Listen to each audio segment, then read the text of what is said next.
Dear student of class 5, তোমাদের unit 2 our school garden থেকে আমরা 2.1 যে অ্যাক্টিভিটিস দেওয়া আছে সেটা করব। দেখো, এখানে বলা আছে read the names given in the left column.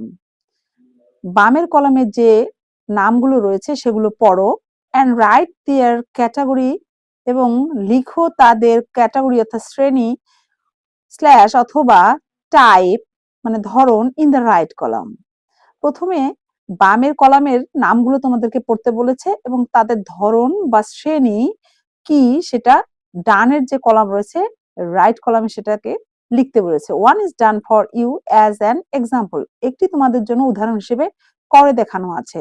আমি প্রতিটাই করে রেখেছি, চলো আমরা এখন জিনিসটি বুঝবো, তারপরে পড়বো বা দেখবো। দেখো, বাম কলামে দেওয়া আছে নেমগুলো আর রাইট কলামে দেওয়া আছে ক্যাটাগরি বা টাইপ। প্রথমে এ তে দেয়া আছে রোজ, সানফ্লাওয়ার, জেসমিন এন্ড মেরিগোল্ড। দেখো প্রত্যেকটাই কিন্তু ফুলের নাম। রোজ গোলাপ, সানফ্লাওয়ার সূর্যমুখী, জেসমিন হচ্ছে জুঁই ফুল এন্ড মেরিগোল্ড হচ্ছে গাঁদা। তাহলে প্রতিটি হচ্ছে ফুলের নাম। এখানে তাহলে ক্যাটাগরি বা শ্রেণী অথবা টাইপ হচ্ছে ফ্লাওয়ার অর্থাৎ ফুল, ফুল সম্পর্কে এগুলো প্রত্যেকটাই ফুলের নাম, তাই আমরা দিতে পারি এর ধরন হচ্ছে বা শ্রেণী হচ্ছে ফ্লাওয়ার।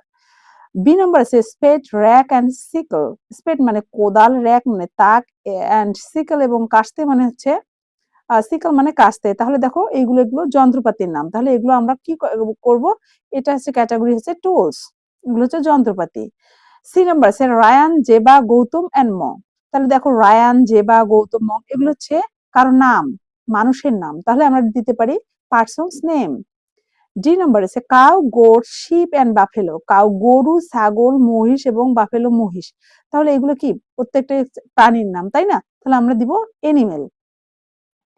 ই নাম্বার আছে ম্যাকপাই, পিজন, ক্রো, প্যারট। দেখো ম্যাকপাই একটা পাখির নাম, পিজন কবুতর, ক্রো কাক এবং প্যারট হচ্ছে তোতা পাখি। তাহলে প্রত্যেকটা হচ্ছে পাখির নাম, তাহলে আমরা এ ক্যাটাগরাইজ করব বার্ড হিসেবে। তার মানে সে হচ্ছে এগুলো হচ্ছে বার্ড। এন্ড এফ নাম্বার আছে mango, jackfruit, litchi and banana. Mango হচ্ছে আম, কাঁঠাল, লিচি এবং কলা। তাহলে এগুলো প্রত্যেকটাই দেখো ফলের নাম, তাহলে আমরা কে ক্যাটাগরাইজ করব কিভাবে, এরা হচ্ছে ফ্রুট। আশা করি তোমরা বিষয়টা সুন্দরভাবে বুঝতে পেরেছো।